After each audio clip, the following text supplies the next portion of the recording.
Good morning. Welcome to the virtual Sunday service of the West Hills Unitarian Universalist Fellowship, affectionately known as WOOF. My name is Kim Transier. My pronouns are she and her, and it is my privilege to serve as your lay leader on this merely warm summer day. I was reading that this week's heat wave took dozens of lives in Multnomah County alone, and I hope you are okay. And I want you to know that you are welcome here, wherever and however you may be at this moment. Whether the heat brought you tragedy or a nice day at the coast, whether you spent those days splashing in a fountain or resting or worrying or suffering or working, you are welcome here.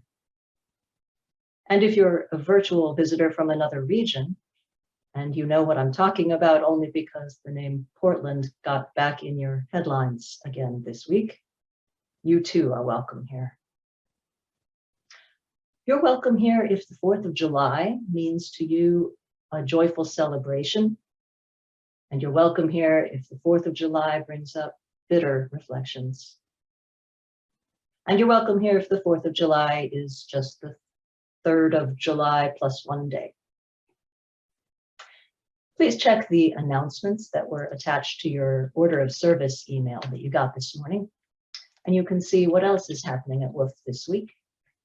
If you're new to us, you didn't get that email, and if you'd like to be more connected, please contact our congregational administrator, whose contact information will appear on your screen after the service. Now, in a moment, I'm going to light our chalice, the symbol of our Unitarian Universalist faith. And I will invite you to consider these words excerpted from a poem called The Bright Thread of Hope by Gretchen Haley.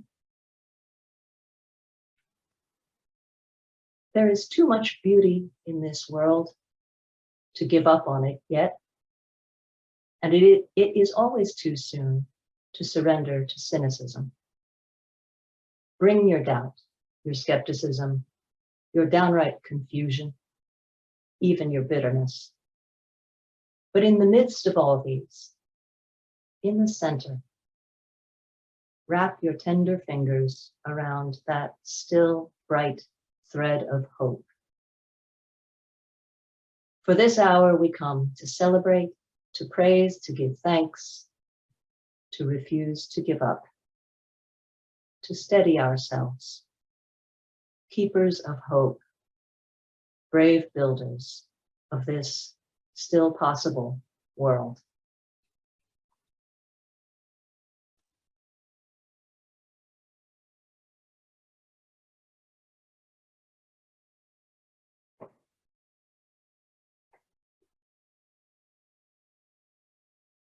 Join with me now in speaking our opening affirmation. Let us open our eyes to see what is beautiful. Let us open our minds to learn what is true. Let us open our hearts to love one another.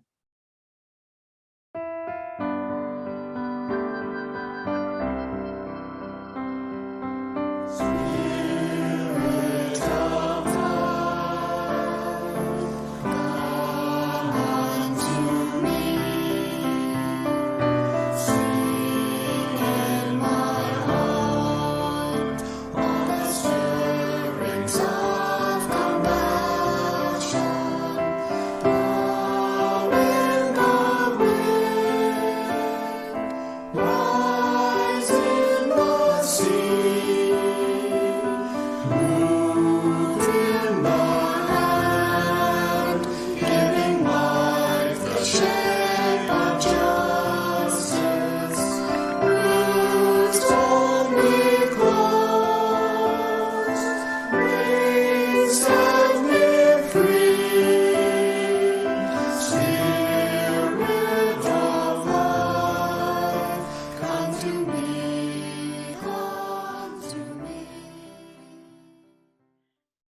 Today's service is called We the People, and we are so happy to have as our speaker Reverend Connie Yost, a member of the Wolf congregation. Reverend Connie currently serves as president of the board of the Farm Worker Ministry Northwest, and she serves on the board of the National Farm Worker Ministry. She is the founder and coordinator of the nonprofit ministry Friends Stay Warm, which supports low-wage workers and immigrant detainees through cash assistance and advocacy. She provides support and advocacy for workers' rights and is passionate about ending economic inequality. Reverend Connie also serves as a trained spiritual director, preacher, teacher, activist, and minister of rites of passage. Since 2019, she has been an affiliated community minister with Wolf. Welcome, Connie. Our reading today is from Parker Palmer's book called Healing the Heart of Democracy. I am no stranger to this democracy's moments of peril, which have been precipitated by Democrats and Republicans alike. I lived through McCarthy's communist witch hunts, the pushback to the civil rights movement, the political assassinations of the 1960s, the burning of our cities, Vietnam, the Pentagon Papers, Watergate, and the electoral debacle of 2000.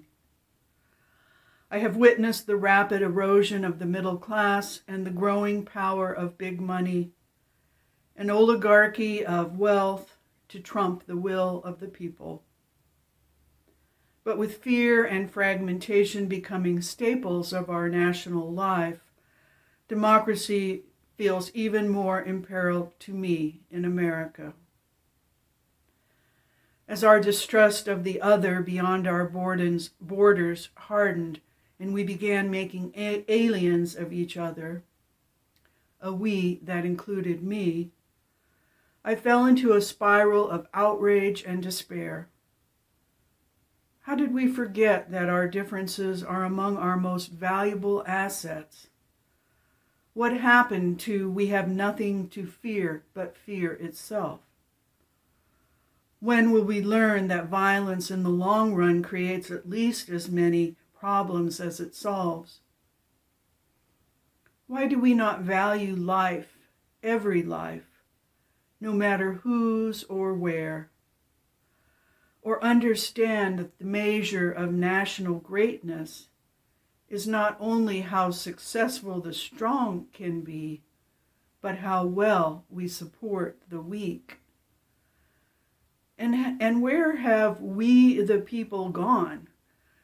We who have the power to reclaim democracy for its highest purposes, unless we allow ourselves to be divided and conquered by the enemy within and among us.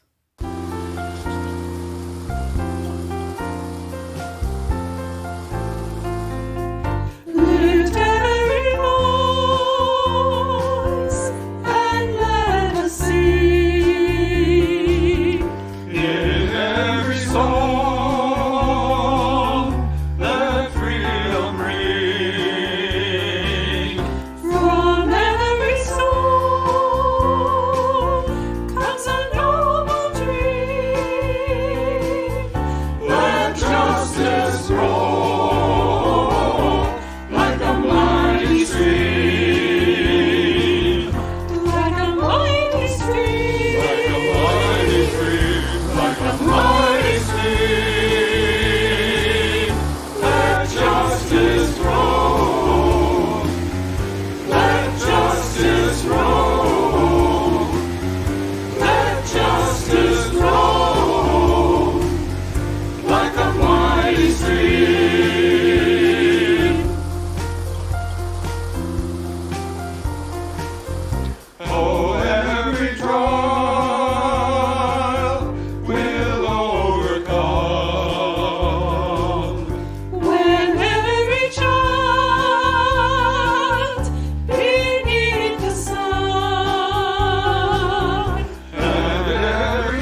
let us enter together a moment of silence for prayer, meditation, or reflection.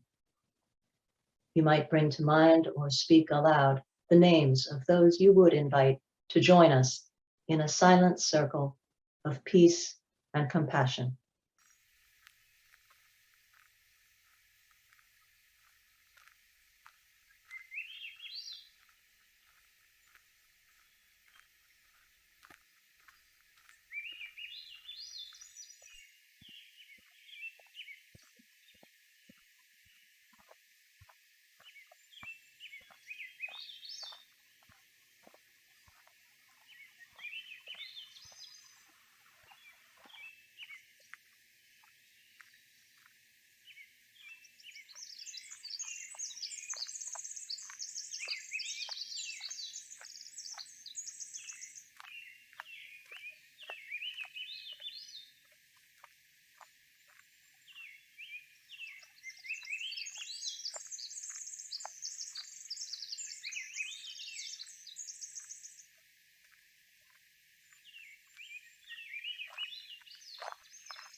The river is flowing, flowing and growing. The river is flowing down to the sea. Father, carry me, child, I will always be. Mother, carry me down to the sea. To the sea.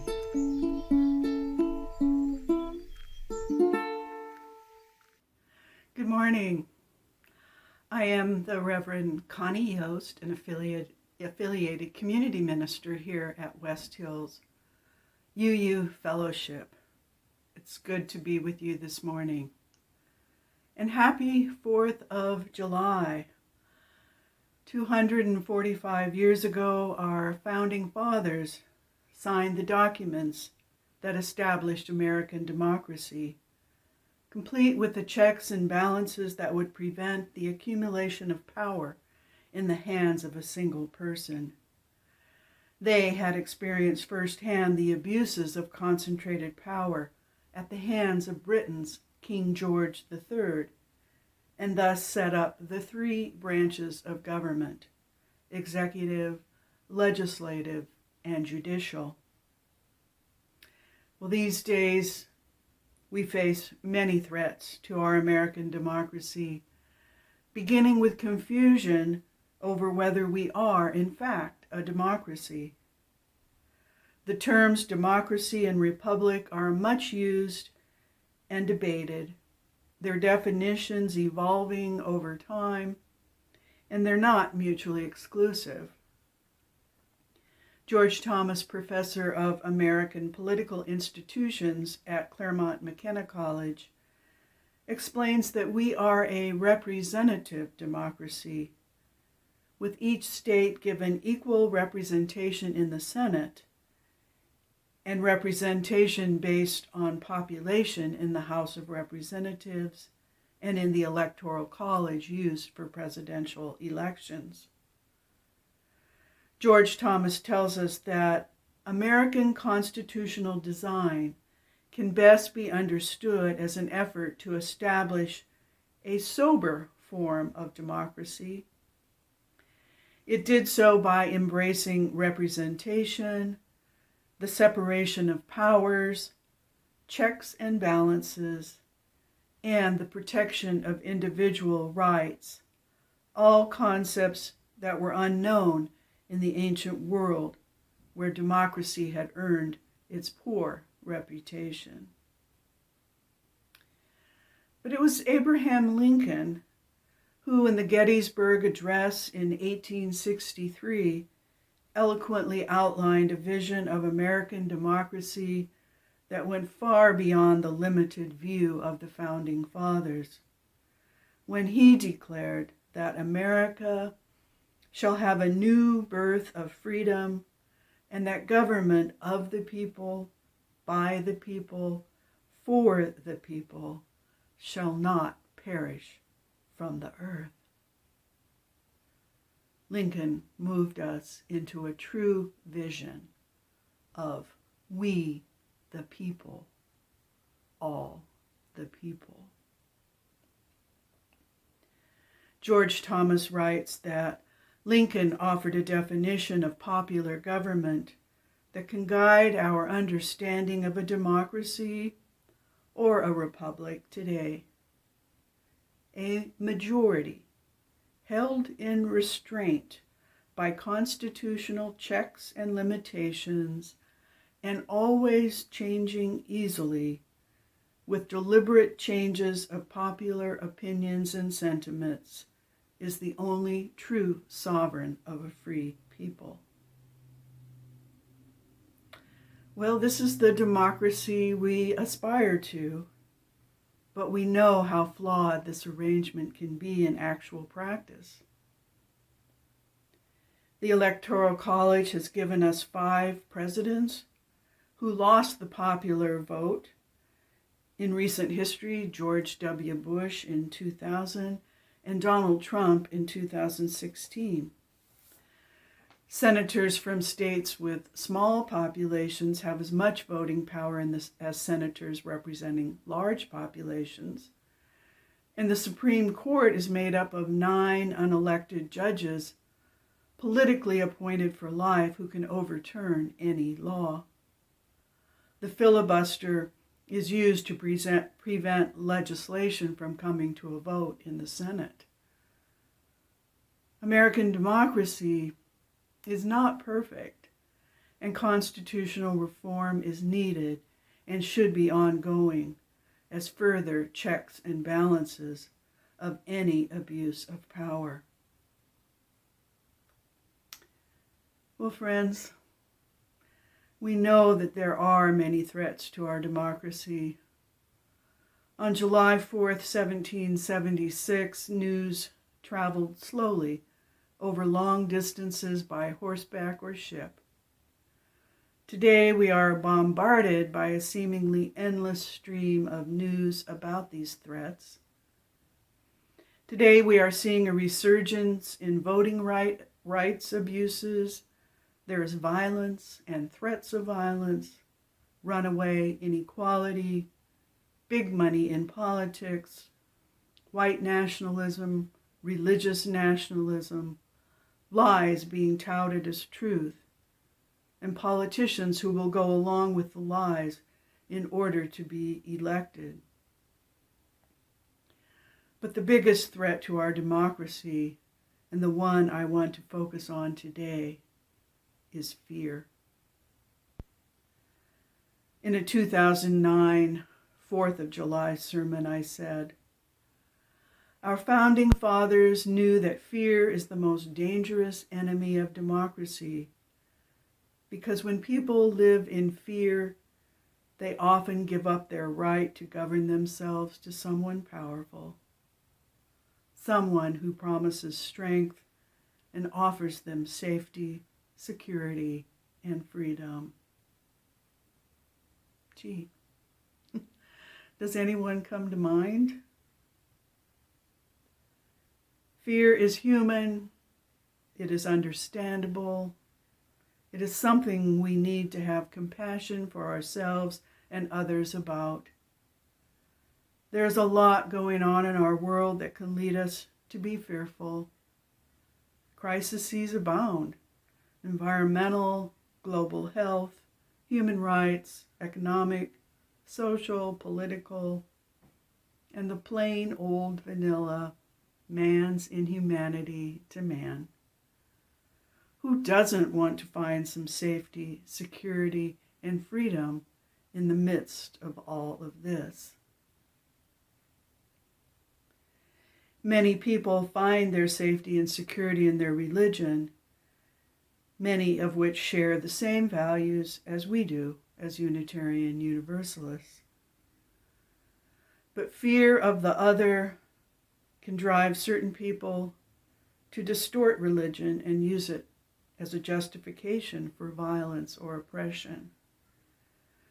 For instance, a minority of Christians and others subscribe to the myth that America was founded as a Christian nation, thus justifying a push to make America great again. That is, white, male, and fundamentalist Christian. As a UU Christian, I join with the many Christians who affirm that our democracy was founded on the separation of church and state, and that people of all faiths and none have the right and responsibility to engage constructively in the public square. Further, I join with the many Christians who affirm justice and equality for all people. Our founding fathers were concerned about minority mob rule. That certainly came home to us on January 6th. Those images of a mob storming the U.S. Capitol are images of hate, which sear the heart and awaken our deepest memories and fears of our vulnerability and stoke our outrage and anger. A new study by the University of Chicago shows that fear of the other, namely Latinx immigrants, may be a main driver of those who stormed the Capitol. In that study, plus one conducted by Les Leopold on Trump voters in 2020 in Pennsylvania, the data shows that many of these folks live in counties that are experiencing an increase in the Latinx population. It's this fear of the other, even stoked to violence. It is fear of truth and accountability and their own electability that allows legislators to not only block the For the People Act for much needed voting rights, but also to refuse to support an independent outside commission to thoroughly investigate the January 6th insurrection at the U.S. Capitol. This fear of truth is a grave threat to our democracy. Our democracy requires that we be a people who seek truth and accountability in our elected leaders and in ourselves. For as much as we are sure of the correctness of our own values and opinions, we need to notice how fear plays out in our own lives. Can we listen and be in conversation with others who vote differently from us? Can we seek understanding and compassion when others think differently from us? Can we offer reconciliation and forgiveness when the going gets tough? We all need a place where we can offer up our fears and restore our soul so we can participate in the life of our democracy. As Unitarian Universalists, we are well situated to find that safety, security, and freedom in the values and community of our faith. Our first principle, the inherent worth and dignity of every person. Our seventh principle, respect for the interdependent web of all existence of which we are a part, affirms our interbeing with all of life. We are a people who are not above creation nor any people. We are with all of creation in this evolving thing called life. Love is our call to action, our foundation, and our aspiration. Process theology informs my view that we co-create our world with the creative life force I call God. You don't have to. Call it spirit, goddess, love, or nothing at all. I believe that with consciousness, we can participate in the co-creation of a world that is dynamically moving in the direction of greater love, truth, beauty, and justice. But to do this, we need some support in the community of our faith, but also deep within ourselves. This is what a spiritual practice is all about, helping us keep centered and loving despite the onslaught of our personal and collective tragedies and failings. We must always find our safety, security, and freedom first within ourselves before we act for others.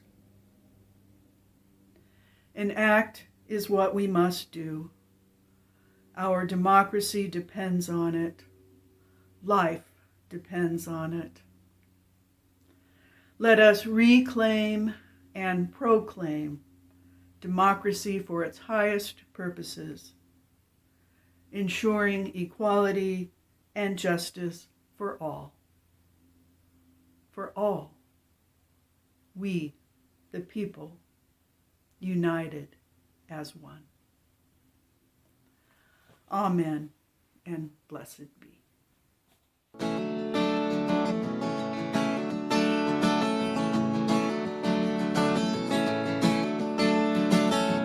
We'll build a land where we bind up the broken. We'll build a land where the captives go free, where the oil of gladness dissolves all mourning. We'll build a promised land that can be. Come build a land where sisters and brothers, filled with the Spirit, may then create peace, where justice shall roll down like waters, and peace like an ever-flowing stream. We'll build a land where we bring the good tidings to all the afflicted and all those who mourn, and we'll give them garlands instead of ashes. We'll build a land where peace is born. Come build a land where sisters and brothers, filled with the Spirit, may then create peace, where justice shall roll down like waters, and peace like an ever-flowing stream.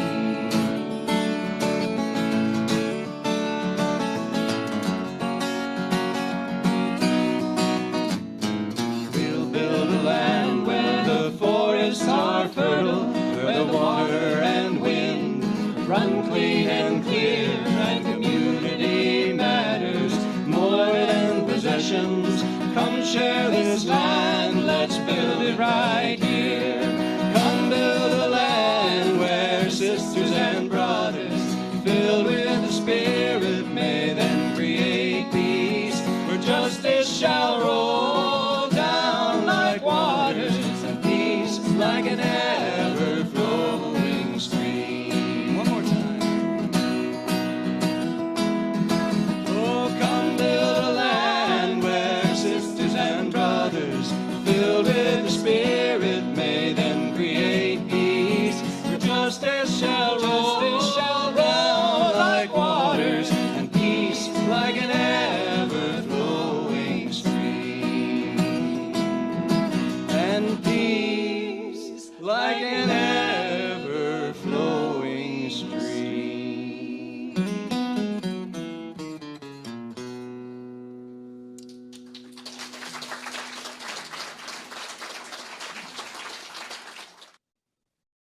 As members of a community, we at WOOF are shaded by trees we did not plant and refreshed by wells we did not dig.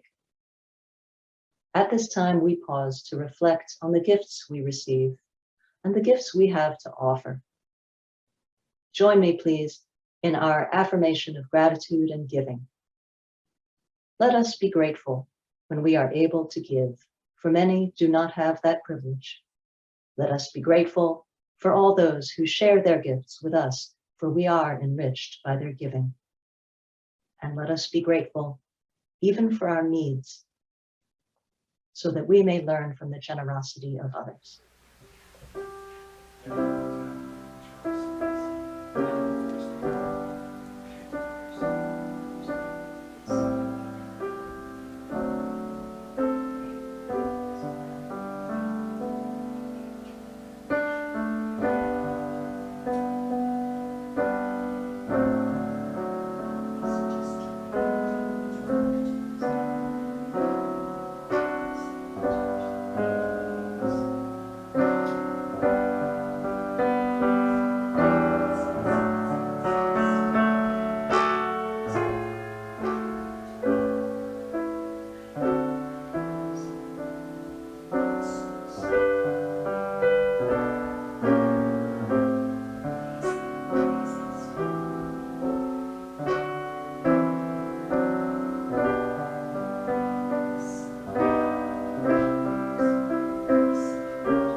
In the words of John Lewis, democracy is not a state.